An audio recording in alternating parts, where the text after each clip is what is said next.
So let's have a look to some examples. So we come back to the difference between incremental and radical innovations. Only 10% are new to the world. Before looking at radical innovation, let's have a look to incremental innovation. A good example of continuous product improvement is found in the car sector. For example, Volkswagen improved from 1974, the first version, until 2020, the version 8, the product continuously. In terms of materials used, in terms of electronics, in terms of technologies, all this in order to improve the driving comfort, but also improve the security of the passengers and the road security. A new VW is here. Go, Volkswagen Compact.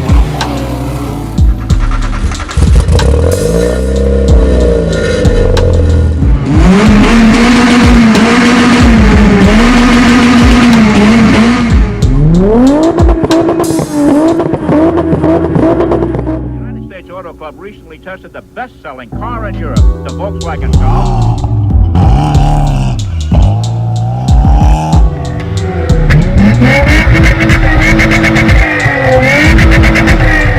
On the road of life, there are passengers and there are drivers.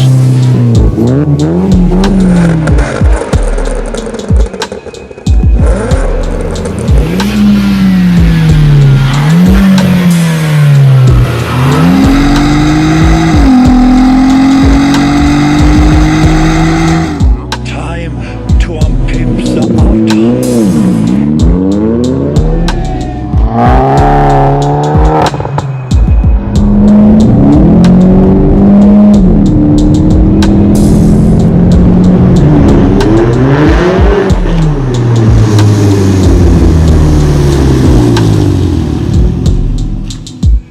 Volkswagen, das Auto.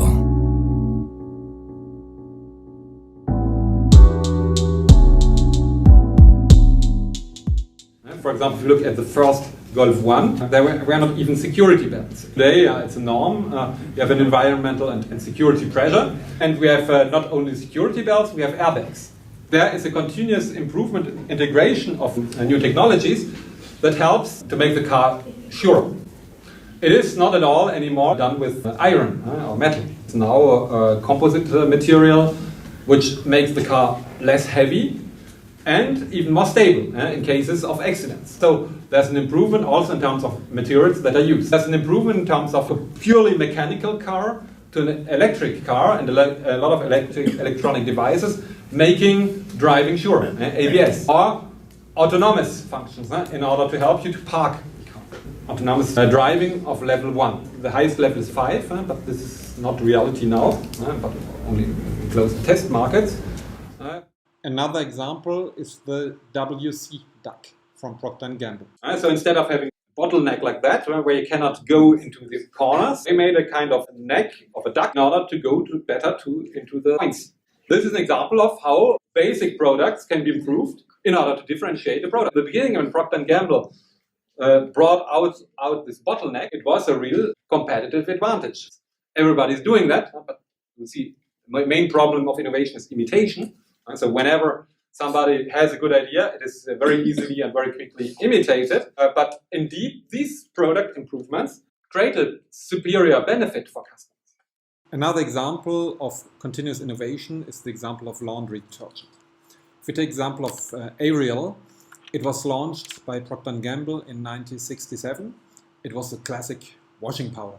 And washing machines just emerged, were launched into the laundry room, and people over the world rejoiced this new, easier way of washing.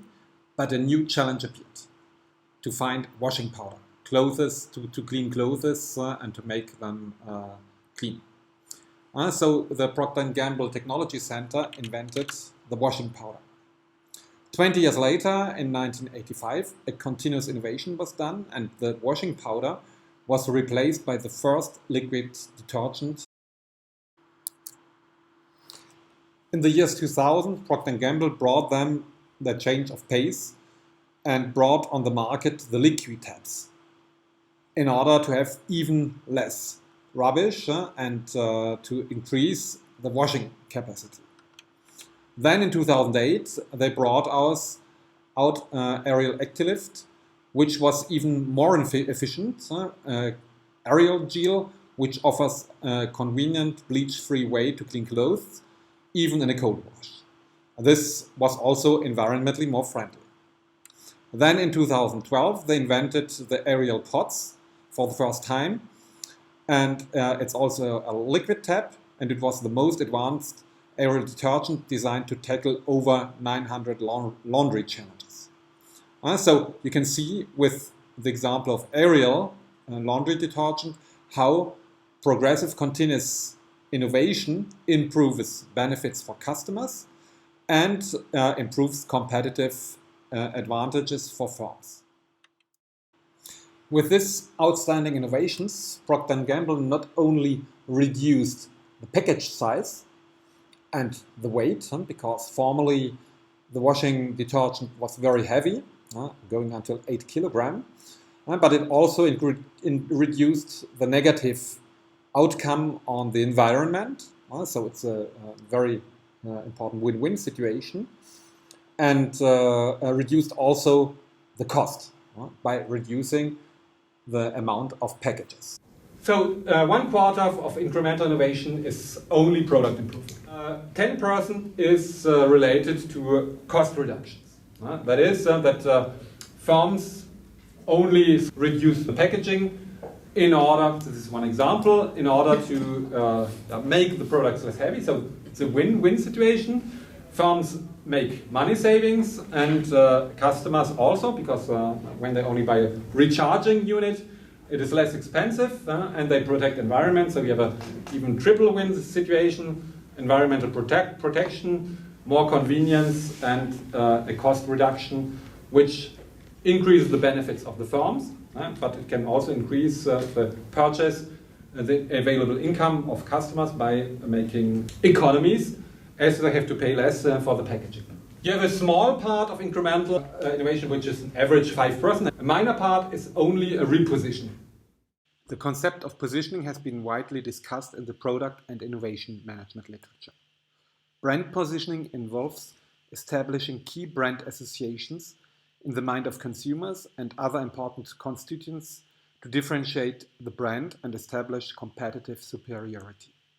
A positioning strategy is conceived and implemented by showing the brand's superior product attributes, price quality, usages compared to the competitor's position. On the other hand, existing brands can be repositioned. Repositioning occurs when companies decide to move to a more favorable strategic positioning while abandoning the previous positioning to renew the brands. Repositioning is seen as the adaptation of the business to the changing, volatile environment, to changing market conditions, representing a fundamental change in the firm's value proposition.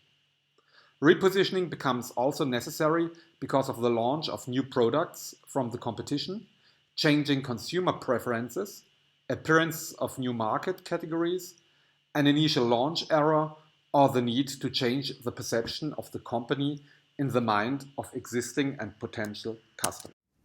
For example, Jägermeister, it's a very old brand. In the 60s, 70s and 80s, it was called in Germany Pennerglück, happiness for the homeless, because it was the alcohol that the homeless on the street drank. It was not expensive, so you saw the homeless on the streets with Jägermeister. Today, it's a modern drink, and they managed it to reposition. So this is an example. Repositioning is when brands try to change, to renew an image. The image is too old. They renew it in order to make a younger image, a fashionable image. In this case of Jägermeister, it's clearly in order to improve the image. They changed the packaging. The logo is still the same, but it became a complete new brand.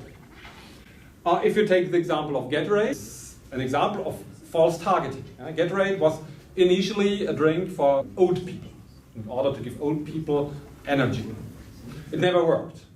Old people never adopted Gatorade. Then they thought to reposition Gatorade to a sports brand, an energy drink for sports people. In the cosmetic industry, repositioning plays a crucial role since beauty products promote a sense of emotional well-being in women, making them to feel more satisfied, successful, powerful, and with lower levels of stress. Repositioning to new trends is thus very important. Today, there is an increasing aspiration for both beauty and health, and a desire for simplicity, safety, and naturalness to treat skin problems derived from aging, pollution, and lifestyle. An example of the cosmetic brand Vichy from the L'Oréal group, which was repositioned different times in its history by the group L'Oréal from a mother or grandmother brand to a younger, more medicine-based cosmetic brand. In order to maintain its competitive situation, Vichy operated different international repositionings since the 1970s. In the 70s, there was a need for the brand to give an extra pharmaceutical spirit to Vichy, mainly because of the increase in competition. The emblematic signature Vichy Source of Beauty was abandoned in favor of Vichy beauty products. Vichy, when entering the 90s, despite being a popular brand passed down from mother to daughter, it was faced with a lack of concrete substance and became the generic pharmacy brand. It was necessary to go back to its roots and to reinvent Vichy as a major pharmacy brand. So in 1995, Vichy reintroduced the Vichy Thermal Spa Water to its products and focused on using health active ingredients. So the focus was on the benefits of the Vichy mineralizing water to regenerate and fortify the skin. This was the beginning of a medicalization positioning to prevent illness, maintain and reinforce vitality, and above all, live longer. Vichy left the beauty territory and focused more on dermocosmetics to maintain skin health and correct healthy skin physiological disorders. Vichy medicalized its advertising message, health is vital, start with your skin, or in French, la santé passe aussi par la peau, and started to show malfunctions, wrinkles and cellulite on its advertisements. The brand ads became very technical. However, with the time, the brand started to be rejected for being too harsh, too medical, and too distant to the customers.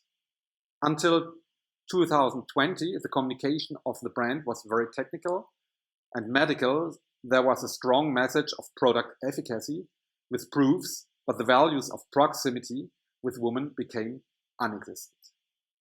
Indeed, the brand was very strong in the segment of anti-aging products, but the younger consumers did not identify themselves with the brand because they believed it was a brand for their mothers and grandmothers. As a result, a new era for Vichy began in 2012 with the repositioning as a premium health and beauty brand. The advertising slogan became "Ideal skin is no longer just a dream" and represent the new mission statement behind the brand's renewal. The new image of Vichy was communicated through a more positive and dynamic approach. Vichy's new communication was now more dynamic, younger, closer to women, and more relevant to them.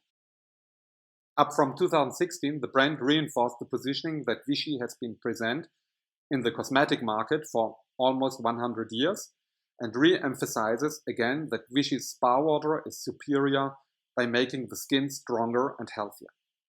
The brand thus wants to reinforce that it's present in all stages of women's life, including young women's lives, and uses on its product a superior thermal spa water.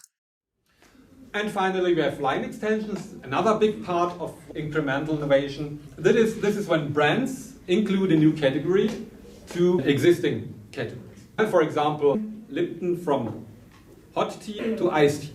So they included a new product line which is highly compatible with the brand because clearly hot tea, iced tea, it's the same market, but it's a new category. Take the example of Kellogg's, some traditional cereals.